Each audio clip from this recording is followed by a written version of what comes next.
विनोद, अगर सभी सांसदों को दिल्ली बुलाया गया है तो कई तरह के सवाल होते हैं, उनके लोकसभा के विषय, विधायकों से बातचीत, सरकार का कामकाज, केंद्र की योजनाएं। क्या जानकारियां आ रही हैं इस मीटिंग के बारे में?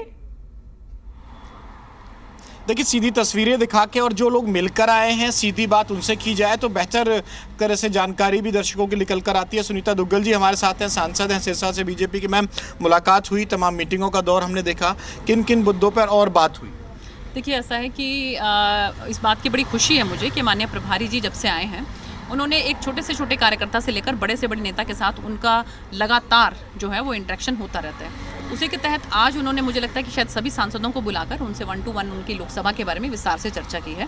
और अगर मैं अपनी बात करूं तो मेरी सिरसा लोकसभा के अंदर महाजन संपर्क अभियान के तहत जो माननीय प्रधानमंत्री नरेंद्र मोदी जी के नेतृत्व में 9 वर्ष पूरे हुए हैं हमारे, उसमें जो हमारे राष्ट्रीय अध्यक्ष जगत प्रकाश नड्डा जी हैं, उन्होंने जो महाजन संपर्क अभियान 31 मई से 30 जून का चलाया है, उसमें मेरी लोकसभा के अंदर क्या क्या कार्यक्रम हुए हैं और क्या क्या कार्यक्रम बाकी हैं, 13 सूत्रें जो कार्यक्रम थे उसके बारे में विस्तार से चर्चा। एक लंबी चर्चा चलती है कुछ सीटों को लेकर, चाहे वो सोशल मीडिया पर हो या विपक्ष की तरफ पे कहीं ना कहीं कहा जाता है कि 3-4 ऐसी लोकसभा सीट हैं जिनमें बीजेपी की उस लिस्ट में, उस सर्वे में आई हैं। सिरसा का भी नाम लिया जाता है, सोनीपत का भी, रोहतक का। उस पर आप जवाब देना चाहेंगे? देखिए, अगर मैं अपनी लोकसभा के बारे में बात करूं, क्योंकि मुझे तो इख्तियार है कि मैं अपनी लोकसभा के बारे में बात करूं, तो मैं आपको बताना चाहूँगी कि पिछले 75 वर्षों में 2019 के अंदर जो माननीय प्रधानमंत्री जी के आशीर्वाद से, वहाँ की जनता के आशीर्वाद से जो कमल का फूल जो है सिरसा में खिला, वो उसमें जो मार्जिन है वो 3,09,918 वोटों का मार्जिन है, जो अब तक का रिकॉर्ड है। वहाँ पर चाहे कोई कांग्रेस का सांसद रहा हो, चाहे कोई INLD का सांसद रहा हो, लेकिन इतने मार्जिन से कोई सांसद आज तक जीतकर पार्लियामेंट के अंदर नहीं पहुंचा। ये जो अगर इस तरह की कोई चर्चा होती है तो ये मैं बताना चाहूँगी कि क्योंकि 2014 के अंदर भी हमारी सिरसा जिले की 5 विधानसभाओं में से एक भी विधानसभा हमें नहीं मिल पाई थी, और 2019 के अंदर भी एक भी विधानसभा जो है वो भारतीय जनता पार्टी के खाते में नहीं आई थी। उसको लेकर जो है हमारा संगठन संजीदा है और हम सब लोगों की ये कोशिश है कि सिरसा जिले से हमको अब की बार 5 की 5 जो है विधानसभा हमें मिलनी चाहिए, वहाँ पर कमल खिलना चाहिए। इसका मतलब ये है कि लोकसभा के साथ साथ ही तैयारी बीजेपी की तरफ से विधानसभा चुनाव की भी शुरू हो चुकी है। बिल्कुल सही बात है। देखिए, क्योंकि लोकसभा और विधानसभा दोनों में कोई बहुत ज़्यादा गैप नहीं है, और जो हमारी चिंता जो है वो इस बात को लेकर ज़्यादा है कि वहाँ पर जो सिरसा जिले में 5 की 5 विधानसभाएं हमें 14 में भी नहीं मिली और 19 में। चौटाला दावा कर रहे हैं कि 5 के 5 जीतेंगे, मेरी बड़ी यात्रा बड़ी सफल रही है वहाँ पे। नहीं, देखिए, मैं इसके बारे में क्या टिप्पणी कर सकती हूँ कि जो उनका जो बाई इलेक्शन था उसके अंदर जो पिछला मार्जिन था, उस पिछले मार्जिन से भी वो कितना डाउन आए, कितना नीचे आए, इससे ये सीधा सीधा गणित है। सीधे सीधे गणित से अगर आप इन चीज़ों को समझें तो मुझे लगता है कि ज़्यादा आसान होगा।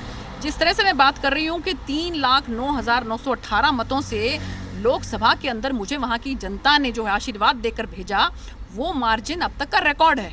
उसमें अभी तक कोई भी जो सांसद पहले रहे हैं, किसी ने इतने मार्जिन से जीत दर्ज नहीं करी है। शुक्रिया मैम, आपको इंतजार भी करना पड़ा, बहुत बहुत शुक्रिया हमसे बातचीत करने के लिए। तो तमाम जो बातचीत है जीनत, आपने देखी कि इन मीटिंग में किन किन मुद्दों पर बात हो रही है, और बेहतर तरीका यही होता है कि जो निकल कर आया मीटिंग से उससे भी जानकारी लेकर विप्लव देव जो कि राज्यसभा सांसद भी हैं और प्रभारी हैं बीजेपी के, उनके आवास पर तमाम मीटिंगों का ये दौर है, ये चल रहा है। और इस मीटिंग में सांसद सुनीता दुग्गल निकली तो उनसे बातचीत कराई। अभी की अगर मैं लेटेस्ट जानकारी दर्शकों के सामने रखूँ तो अभी इस आवास पर केंद्रीय राज्य मंत्री कृष्णपाल गुर्जर मौजूद हैं और विप्लव देव प्रभारी बीजेपी के साथ केंद्रीय राज्य मंत्री कृष्णपाल गुर्जर की मुलाकात जारी है। विनोद, 2-3 बड़ी महत्वपूर्ण बातें आई और मैं चाहूंगी कि हम इस पर भी खुलकर बात करें। एक तो ये कि ठीक है, बिना जेजेपी आप लड़ रहे हैं और मोदी नाम का फायदा क्यों दे अपनी साथी पार्टी को, एक तो ये। दूसरा एक ये भी कि विधानसभाओं को लेकर मंथन हो रहा है, आपकी बातचीत हुई। अच्छा, कैंडिडेट्स को लेकर भी तो एक सवाल उठता है ना कि क्या यही कैंडिडेट्स रिपीट होंगे, यही जो सांसद हैं अभी के, या इसमें भी कोई बदलाव होगा? फीडबैक रिपोर्ट कार्ड, क्योंकि बीजेपी एक ऐसी पार्टी है जो एक एक विधायक, एक एक सांसद का रिपोर्ट कार्ड भी तैयार करती है और तब टिकट देती है।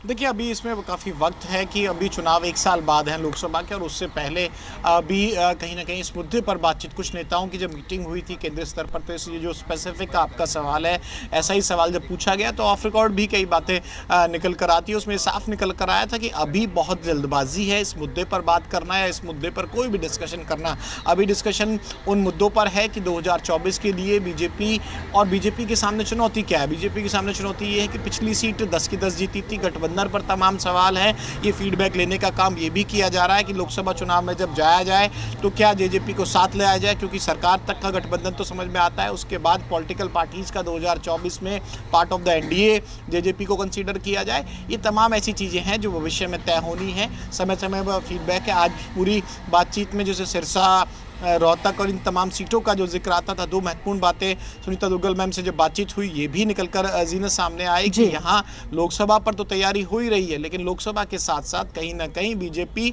भले ही चुनाव में लोकसभा का जो ड्यू होता है विधानसभा का होता है, 6 महीने का डिफरेंस है, होने तो चुनाव 2024 में ही है, लेकिन इस लोकसभा चुनाव की तैयारियों में, इस पूरी एक्सरसाइज में विधानसभा को भी नहीं भूला जा रहा है। ठीक है विनोद, अपडेट्स आपसे लेते रहेंगे, जो भी अंदर खाने से खबरें आएंगी। बहुत शुक्रिया आपका फिलहाल तमाम जानकारियों के लिए।